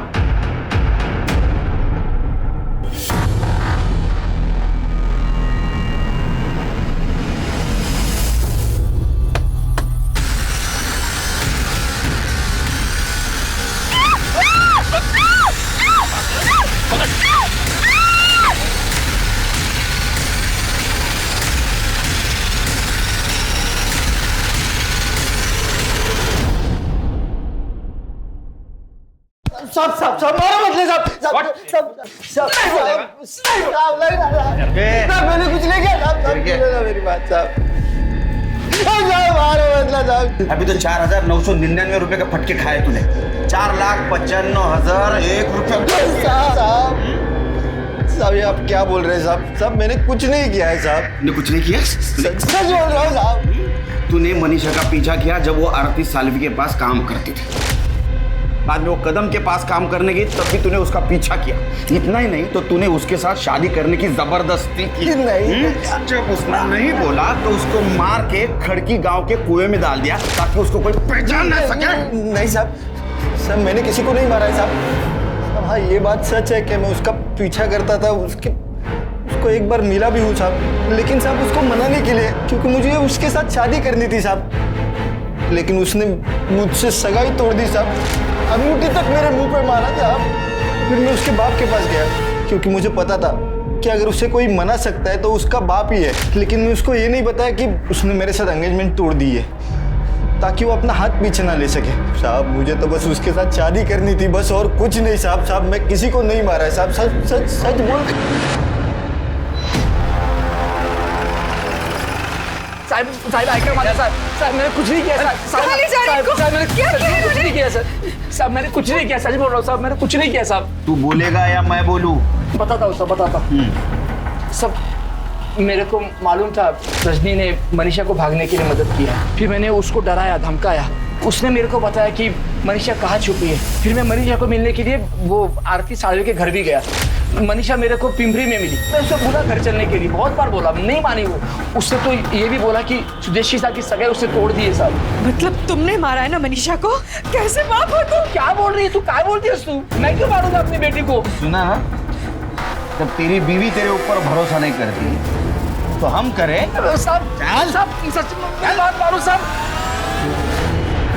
सर नितिन का डीएनए मनीषा के फीटस से मैच नहीं कर रहा है और अरुण का डीएनए टेस्टिंग के लिए भेजा है। रिपोर्ट आने में थोड़ा टाइम लगेगा सर।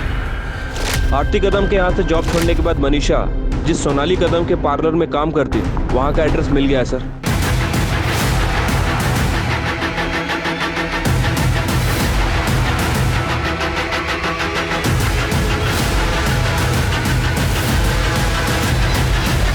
देखिए ब्लश कर रहे हैं ना? सोनाली जी। जी सर। आपके घर गए तो पता चला कि आप यहाँ हो, इसलिए यहाँ आना पड़ा। मनीषा के बारे में बात करनी थी आपसे। मनीषा? सर मनीषा बहुत मेहनती और ईमानदार लड़की थी। अभी 2 महीने पहले ही हम लोगों ने साथ में काम शुरू किया था और हम यहाँ पास में ही रहते हैं as a paying guest. Manisha को आप आखिरी बार कब मिली? करीब 1 हफ्ता पहले, जब वो बोल के गई थी कि वो गांव जा रही है और बहुत जल्दी वापस आ जाएगी। मनीषा का कोई बॉयफ्रेंड था? मैम मनीषा बहुत फ्रेंडली लड़की थी और उसके बहुत सारे दोस्त थे जिनमें लड़के भी थे। अब उसका कोई बॉयफ्रेंड था या नहीं था मुझे नहीं पता। फोटो बघा, इसका नाम नितिन है, पुणे का रहने वाला है। क्या मनीषा ने कभी इसके बारे में जिक्र किया? नहीं सर, अब नितिन नाम की किसी भी लड़के का उसने जिक्र नहीं किया था। लेकिन हाँ सर, एक बात है, जब भी वो परेशान होती थी तो किसी को फ़ोन या मैसेज करती थी। ओ मैडम, हेलो, पाटिल मैडम का आज अपॉइंटमेंट है, तू गई नहीं? हाँ दीदी, वो एक्चुअली। तू फ़ोन क्यों छुपा रही है? क्या है? कुछ भी नहीं। तू किससे चैटिंग कर रही? तू फ़ोन दीदी है ना, कोई स्पेशल है? मैंने उसे कई बार पूछा उसका नाम, पर उसने नाम नहीं बताया। बस इतना कहा कि कोई है जिसकी वो बहुत रिस्पेक्ट करती है। और कोई बात जो आप हमें बताना भूल गई? पर हाँ सर, उसके पास फ़ोन नहीं था तो मैंने उसे अपना फ़ोन और सिम कार्ड दिया था जो काफ़ी टाइम से बंद था, तो वो नंबर वही यूज़ कर रही थी। नंबर बताइए। सर ये नंबर है। दीप्ति चेक करके देख। सर ये वो नंबर नहीं है जो सुदेश ने हमें दिया था।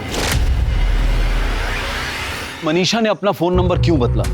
उसने अपने मोबाइल नंबर की बजाय सोनाली के सिम कार्ड का इस्तेमाल करना क्यों शुरू किया? पुलिस ने मनीषा के दोनों फोन्स के कॉल रिकॉर्ड्स निकलवाए, लेकिन मनीषा और नितिन के बीच में कोई कांटेक्ट नजर नहीं आया। हालांकि मनीषा के कॉल रिकॉर्ड्स में एक नया नाम सामने आया, विमल सेठी।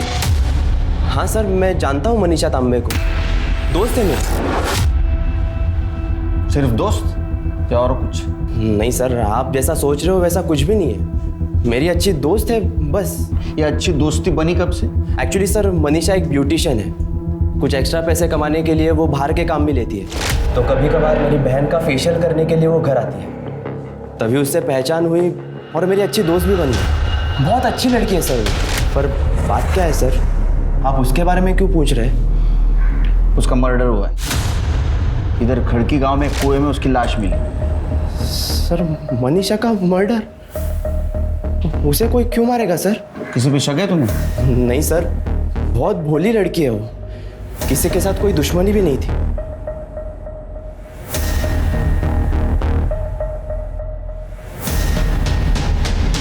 इसे पहचानते हो? इसका नाम नितिन नायक है। नहीं सर, मैंने इसे कभी नहीं देखा। क्या मनीषा ने कभी नितिन नायक के बारे में जिक्र किया? नहीं सर। मनीषा के बारे में कुछ याद आए तो हमें बता देना। मनीषा और नितिन के केस में हर एंगल चेक करने के बाद भी मनीषा और नितिन में क्या संबंध था, पुलिस ये पता करने में नाकाम रही थी। आखिरकार पुलिस को ये लगने लगा कि कहीं इन दोनों केसेस को एक साथ जोड़कर देखना उनकी भूल तो नहीं है। क्या ये दोनों केसेस अलग अलग हैं? अपने इस डाउट को क्लियर करने के लिए पुलिस ने इन दोनों केसेस को एक बार फिर शुरू से खंगाला। क्राइम स्पॉट के मोबाइल टावर रिकॉर्ड्स और उस रूट के सभी सीसीटीवी फुटेजेस को बारीकी से चेक किया गया, और जो सामने आया वो रोंगटे खड़े कर देने वाला था। ये सीसीटीवी फुटेज नितिन के घर से कुछ ही किलोमीटर दूर का है। ये देखिए सर।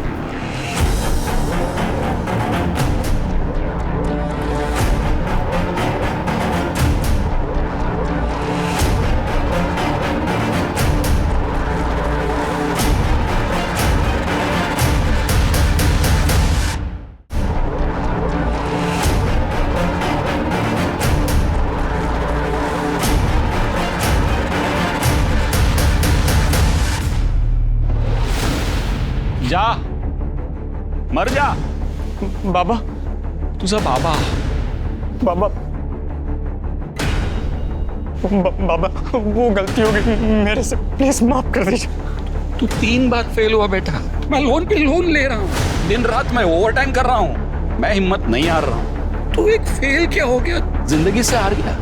नहीं बाबा, मैं प्रॉमिस करता हूँ आपको कि मैं खूब मेहनत करूंगा और मैं अच्छे नंबर से पास होऊंगा। आपकी कसम बाबा, आगे से ऐसा नहीं करूंगा। नहीं, तुझे मरना है ना, तू मर जा बाबा, लेकिन गलती होगी। माँ बाप के बारे में मत सोच तू बाबा, तू मर जा बाबा। मैं कैसे मर जा बेटा, मेरे बारे में मत सोच बाबा, मर जा बेटा, मर जा।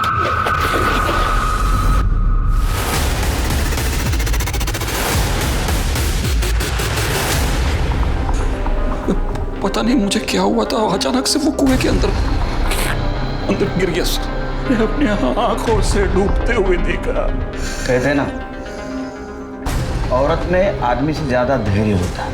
तुम्हारे पत्नी के सामने उसने 3 बार सुसाइड करने की कोशिश की और तीनों बार तुम्हारे पत्नी ने उसकी जान बचाई, और तुम पहली बार अपना धैर्य खो बैठे। बच्चे की याद में छोड़ो अभी जेल में। सर, जहां मनीषा की लाश मिली वहां के मोबाइल टावर से पता चला है कि उस दिन वहां चेतन नाम के एक लड़के का मोबाइल एक्टिव था। चेतन उस एरिया का रहने वाला नहीं है सर। इतना ही नहीं सर, चेतन के कॉल रिकॉर्ड्स में एक नहीं बल्कि 2 ऐसे लोगों के नंबर मिले हैं जो मनीषा मर्डर केस के सस्पेक्ट हैं। कौन है वो दोनों? बहुत होशियारी दिखाई, बहुत दिमाग लगा, बहुत प्लानिंग की, लेकिन कुछ फायदा नहीं हुआ। मर्डर का प्लान करते वक्त कभी भी तुम दोनों एक दूसरे से मोबाइल पे बात नहीं करते थे। इसके जरिए प्लानिंग की तुमने। मर्डर के दिन भी तुम्हारे दोनों का मोबाइल घर पे था ताकि तुम्हारा लोकेशन ना पता चले। ये तुम्हारा मोहरा था। जहाँ पे तुमने मनीषा की बॉडी फेंकी वहाँ इसका मोबाइल एक्टिव मिला। बहुत सारे प्रूफ है हमारे पास। अपने मुंह से बोलते हो क्या करड़े को बोलो? करड़े सर ये अरुण की गलती है सर, इसके कहने पर हमने सब किया। अरे हाँ सर, जो इसने बोला वो हमने किया। सालो अब मासूम बन रहे हो? मैंने क्या जबरदस्ती की थी तुम पे? हाँ, लेकिन मर्डर का प्लान किसका था? तेरा ही था ना।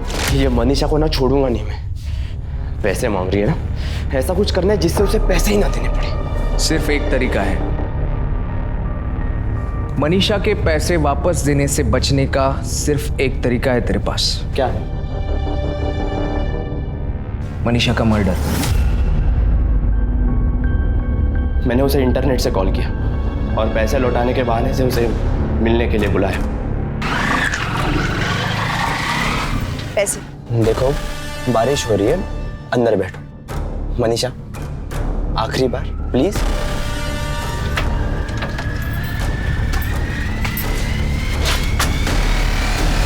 पैसे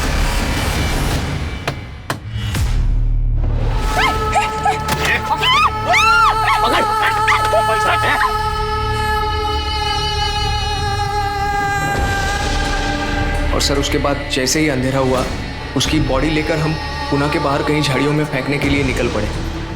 रास्ते में हमें वो कुआं दिख गया और उसकी बॉडी हमने उस कुएं में फेंक दी। और तू रे एड़ा बन के पेड़ा खाता है? मनीषा के पेट में तेरा ही बच्चा था, पता चला है हमको। सर मैं और मनीषा एक ही गांव के थे, पिंपले गांव। ये अरुण ने उसे धोखा दिया तो वो काफी दुखी थी और मैंने उसी चीज का फायदा उठाया। मनीषा प्लीज प्लीज रोना बंद करो प्लीज। हम एक ही गांव के हैं, एक दूसरे को अच्छी तरह से समझ सकते हैं। मुझे लगता है हमें एक दूसरे का सहारा बनना चाहिए। मैं हमेशा तुम्हारे साथ रहूंगा। बड़ी आसानी से सर वो मेरी बातों में आ गई, बहुत भोली थी।